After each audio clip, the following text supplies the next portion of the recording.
Welcome to Human Rights Part 2. In this term, we talk about international human rights issues. The term lasts 8 weeks. For the first 3 weeks, we will talk about the structure of the UN rights documents, and non-government organisations. In the following 5 weeks, we talk about different issues, for example, the death penalty, and their implications for human rights.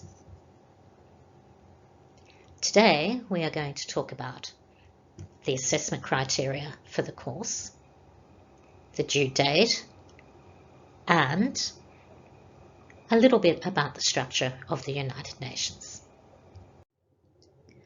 Firstly, I'm going to speak to you about the assessment criteria for the course.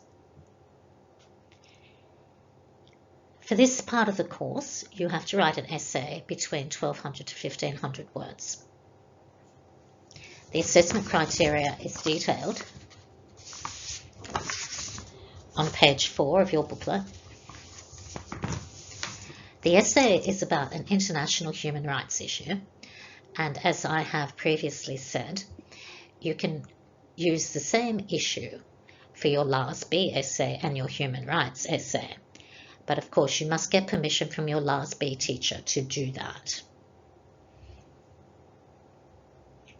There is a suggested essay structure on page 5 of your booklet.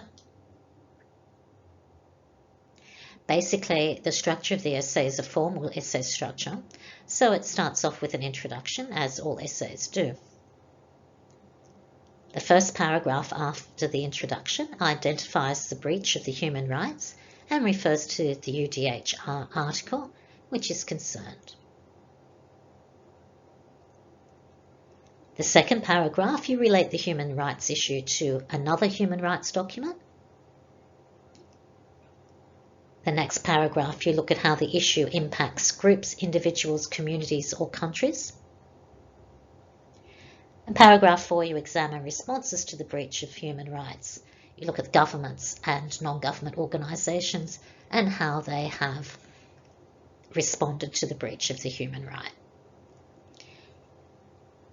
The essay must include a bibliography with 2 annotated references. The annotations are in the structure and form that you learnt in LAS A. The suggested essay structure, as I said, is on page 5 of your book, and if you have any questions, you can, of course, ask me. So for this part of the course, you need 2 books. One book is the one with the dark blue stamp on the cover, and the other book has the 2 hands. You should have these books electronically. If you haven't, email me and I will send them to you via email. They are also available on the Moodle. If you have trouble downloading them from the Moodle, let me know and I will try and fix it.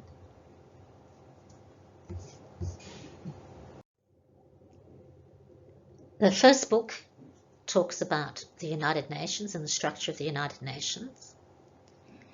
It talks about human rights documents and includes a couple in there.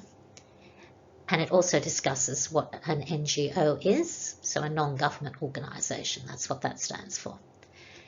The information in Book 1 relates to criteria 2 and 4 of the essay, or paragraphs 2 and 4 of the essay.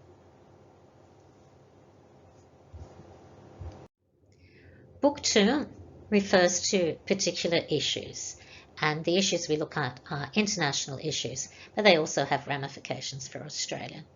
When you choose your essay topic, you can choose an international issue or you can choose an issue in Australia. But of course, many issues Australia faces are similar to issues faced overseas, so you can do a generalisation. For example, Indigenous rights are a worldwide issue. Okay, in Book 2, we talk about specific international human rights issues, and you may want to choose one of these for your essay. If you do, there's quite a lot of information in the books that you can use. So the issues we will be looking at are the death penalty, slave labour, child soldiers, and the rights to the human genome. The essay is due on the 15th of June, And if you need an extension from that date, please talk to me very early about that, and we will discuss it.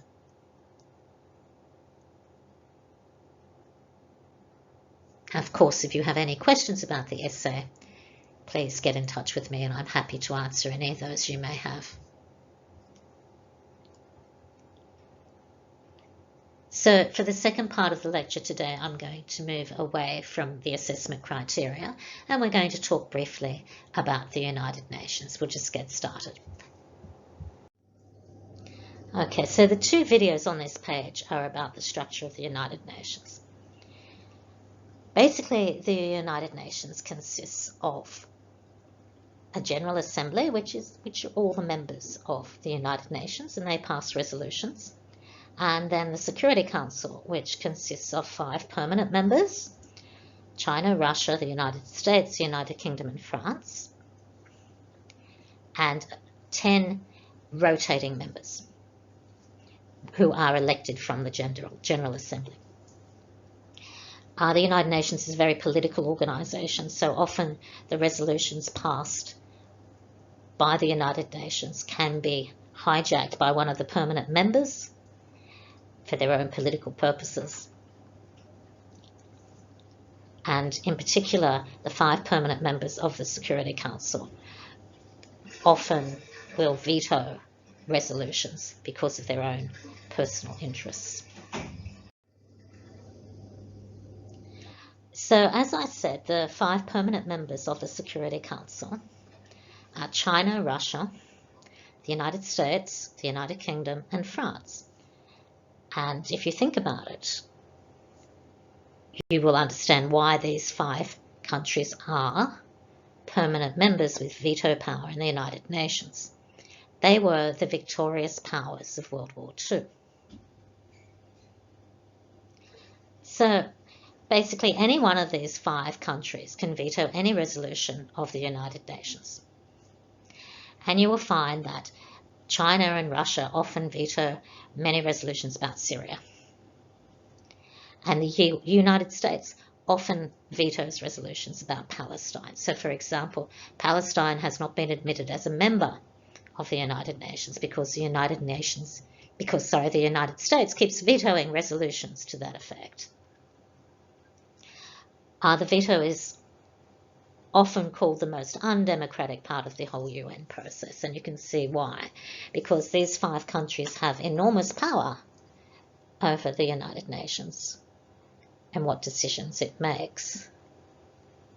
And obviously that power can be misused by some of the larger countries. You'll also notice that there are a couple of countries missing from those 5 powers, a couple of regions not represented by those 5 powers. Let me say who they are again. It's Russia, China, the United States, the United Kingdom, and France. No African representatives in the 5 permanent members. No Middle Eastern representatives in the 5 permanent members. So you can see how sometimes the United Nations can be criticised because it lacks representation of people from certain parts of the world.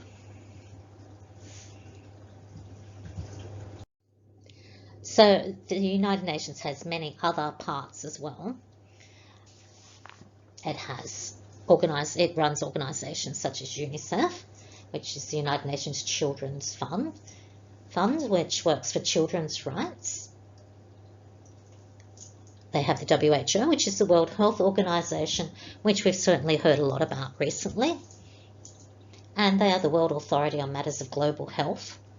And they give advice on how to control pandemics, and they also help develop vaccines and distribute vaccines throughout the world.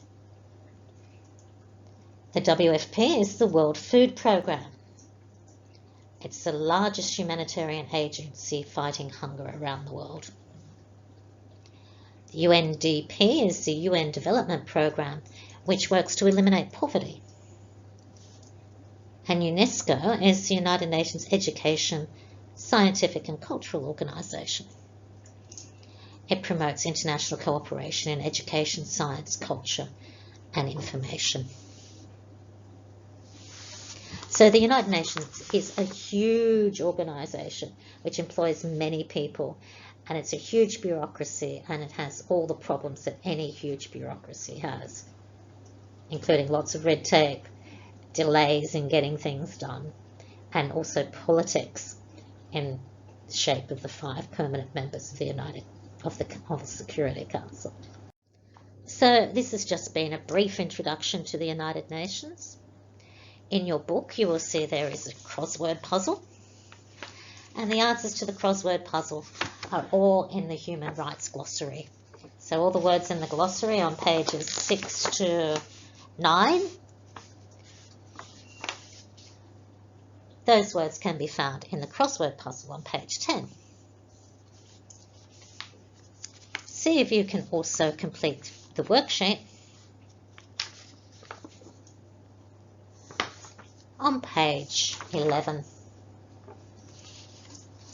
And that's it for this week. If you have any questions about the assignment or any comments about the United Nations, put them in the forum, send me an email. I'll see you next week. Bye.